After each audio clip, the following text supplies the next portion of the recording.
Hey guys, thanks for joining me, and if you like what you see, please subscribe. Hello, peoples. Welcome to Sharpen. Today I have a very exciting knife to share with you. This is a review of this. I've done an unboxing already, but I've carried it for a couple of weeks. And these are my thoughts. This is the EKKO, EKKO by CJRB, which is also Artisan Cutlery, and it's using their proprietary steel, which is called ARRPM9, which I found to be a fairly good steel, honestly. It's their proprietary steel, but it's good. I don't think that it's bad at all. I think that it's fairly easy to sharpen and very easy to maintain the edge on it. It will cut somewhere around the level of, a mid tool steel, I would say. Definitely more than a D2 or CPM D2 even. Somewhere around a like S30, a little less than an S30V, but pretty good. This is the blacked out edition. They have a lot of different editions of this. This is a button lock, obviously. The action is great. This was co-designed by Ray Laconico, who you may know is one of my favorite designers. I actually don't have many of his knives, but this is a typical knife of his. This is a slayback. I've done a review of this too. This is ZDP 189, which is a great super steel, right?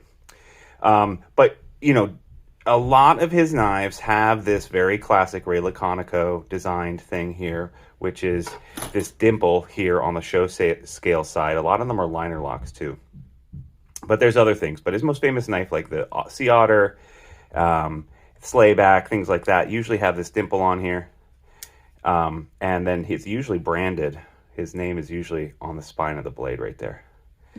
This, however, is a collab, and there is no dimple on the show side. And also, the design, the shape of the blade itself is different. This is kind of a departure for him, honestly. This is a button lock, but it still has these dimples here, so that when you choke up on it, your finger goes right around here pretty naturally, right? So it's nowhere near the button. It's almost like these cutouts are for a liner lock, but there is no liner there, which is fine. The button lock itself works really good. It's actually proud, and it's not inset. A lot of button locks are inset, and that's to keep the knife to kind of opening up, but since this isn't an automatic knife, even if you push this enough for it to open in your pocket, if you're wearing it correctly, and this is both left tip up and right tip up carry, but imagine this is in your pocket. If you accidentally push that button, which is down here, right, and it opens, it's just going to open to the side of your pocket. Nothing's going to happen. So it's still safe.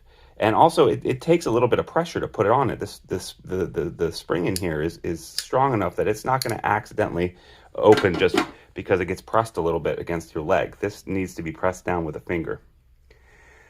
Like I was saying, the ergos are great on this, and just where you naturally hold it, there's no choke up point. Well, I guess you can choke up on it. Yeah, you can choke up on it.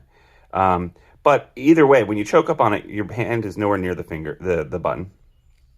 And if you're just holding it regularly, again, your finger isn't against the button, and it's not going to automatically deploy. The back side of the blade here of the spine, it has this larger jimping here. So when you're just holding it right here like that, your thumb is going to be on the jimping, and the shape of this knife is such that it's going to be perfect for using it as a utility knife type, using that point. I won't call it it's almost like a sheep's foot or like a reverse Tonto sheep's foot. I don't know what you would call it. It has a lot of belly though, so maybe not a sheep's foot. I don't know. But it's overall great. It's got two spacers back here, and look at this. It's got this third kind of spacer in here, which is where your lanyard hole is. So nothing is breaking this up. Now you do have this little hole here, but that is just a screw for your clip. The clip is pretty cheaply made, but it spoons up nicely there. And because there's no texturing on the scales, this isn't going to eat up your pants, and it's going to stay in there pretty nicely. Flicking it open is really easy, and because it has this inverted or elongated hole here, it actually means that you can open it depending on how you want to do the detent. If you put your finger all the way down at the bottom right here and flick, you get a hard detent. And whereas you have your finger up top, it's more of a soft detent. This is also a front flipper too. And that jimping, which is proud on the top here, which I was talking about, is also your front flipper, which is awesome little detail. And honestly, I'm not really good at front flippers because my thumbs are just too big. I don't know. I have crazy thumbs. They just don't bend that way easily. But because of the geometry between the pivot point and the top of this, it just rolls right over and opens. So actually front flipping it is a joy. You can actually roll it out as a front flipper or actually flick it, right? I like it. I like it a lot, honestly. It's the first front flipper that I've really enjoyed. I like the grind on this too, how it comes up here and then it gets thin over here. And because there's no thumb studs or anything, it's going to be easy to sharpen. And they've also included a little bit of a sharpening choil, so easy to sharpen up. That's great. This came, by the way, extraordinarily sharp. So that's very good too. The things that I don't like about it is the hardware is kind of small. Like I think these are T6s or T4s even, very small. Let's see. So the pivot is T7 and these guys are T6s. So small hardware, but this is a $50 knife, people. Coated, very nice. The action is great, designed well. Lots of little things done right on this knife. The way that it holds and it fits in the hand with the jimping right here, and then that's also the flipper. That's really cool. The blade shape is great. The detail, how you have an elongated slot here, so you can kind of change how you want to flick it open really easily. You can even flick it open with your thumb. Just put your thumb in there and flick it open. I prefer to do this particular knife with my Spidey flick and rolling it over like that. I think this is definitely up for budget knife of the year. For $50, this is a screaming good deal. Check it out. You're not going to be disappointed. It came perfectly centered as well, but of course most button locks are perfectly centered. And this is running on bearings, by the way.